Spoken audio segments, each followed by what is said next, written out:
ndugu waandishi wa habari, tulimsikia kamanda huyu akizungumzia juu ya baraza letu kutokufuata taratibu na kuwa haturuhusiwi kuanza maandalizi au hatupaswi kufanya maadhimisho ya siku ya mwanamke kutokana na sababu alizoamua kuzitaja yeye. Lakini sisi wanawake ambao tuko ndani ya Chama cha Demokrasia na Maendeleo ya Chadema tunaamini ya kwamba siku ya mwanamke duniani ni siku ambayo inaadhimishwa kijamii, lakini ni siku ambayo ni ya kimataifa inayopaswa kuadhimishwa na wanawake wote bila kujali dini, bila kujali itikadi zao, bila kujali kabila wala bila kujali rangi zao. Na hii ni kutokana na kuwa maadhimisho haya yalianzishwa kwa lengo mahususi likilenga kuhakikisha tunasherekea kwa pamoja mafanikio ya wanawake, lakini tunajumuika wanawake wote ulimwenguni tukijadili na kuangazia changamoto mbalimbali zinazomkumba mwanamke na binti. Sasa tunapokutana na mazingira kama haya yanatutia mashaka makubwa, na mashaka haya yanakuja kwamba iweje mwanamke ambaye yuko kwenye chama kimoja aonekane ya kwamba hastahili kusherekea mafanikio au kujadili changamoto ambazo zinamkumba kijamii, kisiasa, kitamaduni kama mwanamke mwingine yoyote yule ambaye atashiriki siku hiyo. Tumekuwa na maswali haya kwa sababu tukiwa sisi ni miongoni mwa Watanzania, tuko kwenye nchi ambayo ni sehemu ya makubaliano ya kimataifa kwa maana ya UN Convention. Tanzania ilisaini mkataba kwenye UN huko, lakini pia Tanzania ni sehemu ya mataifa ambayo yamesaini mikataba mbalimbali ambayo inaazimia au inasimama kwenye kutetea na kusimamia haki za wanawake katika kupambania jinsia, usawa, lakini pia ikiangazia maendeleo endelevu ya mataifa haya, tukiwa tunatambua mchango mkubwa ambao unatolewa na wanawake. Tukisikiliza kauli alizozitoa huyu Bwana Pius Lutumo, amezungumzia masuala ya chama, akazungumza masuala ya kesi ambazo zinakikabili chama, lakini uhalisia ni kwamba tunafikiri kuna namna hajajiongoza sahihi, kwa sababu kesi yoyote ya kisiasa haiwezi kugusa shughuli yoyote ya kijamii. Unapoanza kuzungumza kwamba wanawake wanaoamini katika Chadema wasishiriki shughuli hii ambayo ni ya kijamii, maana yake unasema wanawake wa Chadema haturuhusiwi kwenda kufanya matukio yoyote ya kijamii, hatutakiwi kuwatembelea watu mahospitalini, hatutakiwi kuenda kuwaona wafungwa magerezani, wala haturuhusiwi kushiriki shughuli zozote zile zinazoitwa shughuli za kijamii. Hiyo ndo tafsiri yake.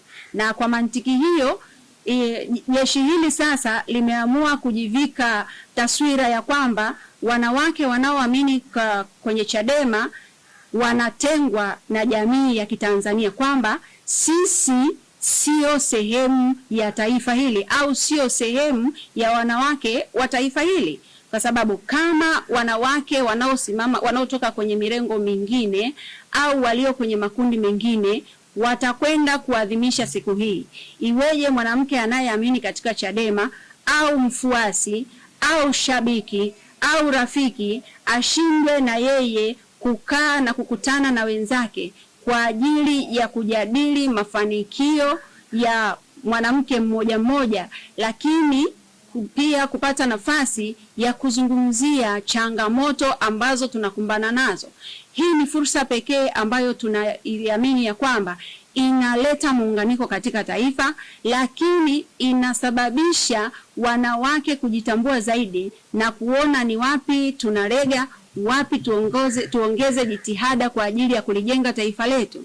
Hivyo napenda kumpa taarifa msaidizi wa kamishna msaidizi wa Jeshi la Polisi kuhusiana na kauli hii aliyoitamka.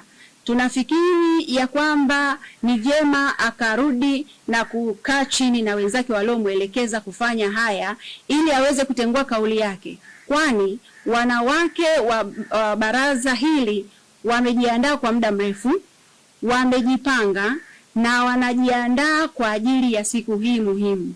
Hatuoni sababu kabisa ya sisi kuingizwa kwenye chembe zozote za kisiasa, kwani tukio hili haliendi kuzungumzia maslahi ya kisiasa kwa asilimia hizo ambazo wanajaribu kuziweka, lakini vile vile tukumbuke kauli mbiu ya mwaka huu inasemaje.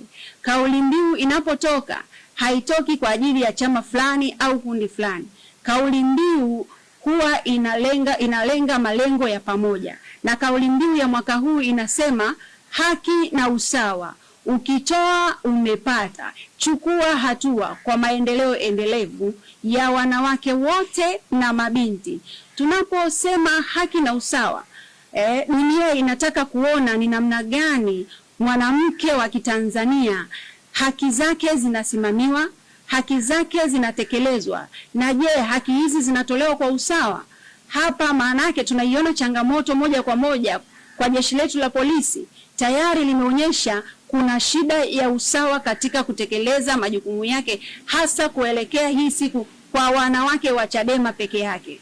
Kwa naliasa jeshi la polisi kutafakari mambo haya wanayoendelea kuyafanya, kwani yanaweza kusababisha au kuleta taharuki isiyokuwa na lazima.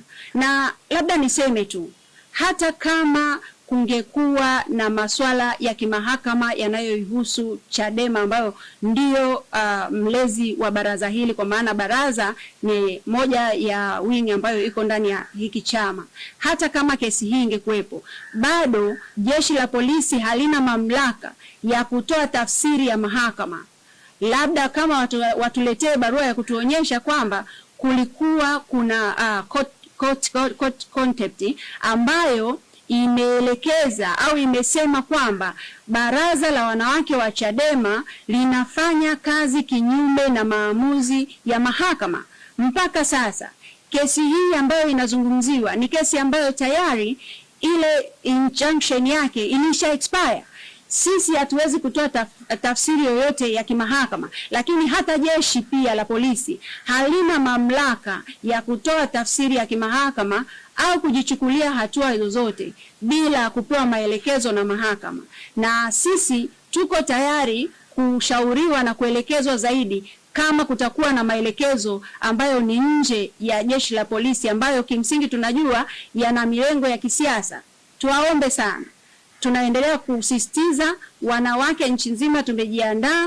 Tuna mpango wa kusafiri kwenda Msoma kwa ajili ya kusherekea siku hii ya maadhimisho, na tutakuwa pale kwa sababu tunajua hatujavunja sheria, tunafuata kanuni na taratibu zote za nchi.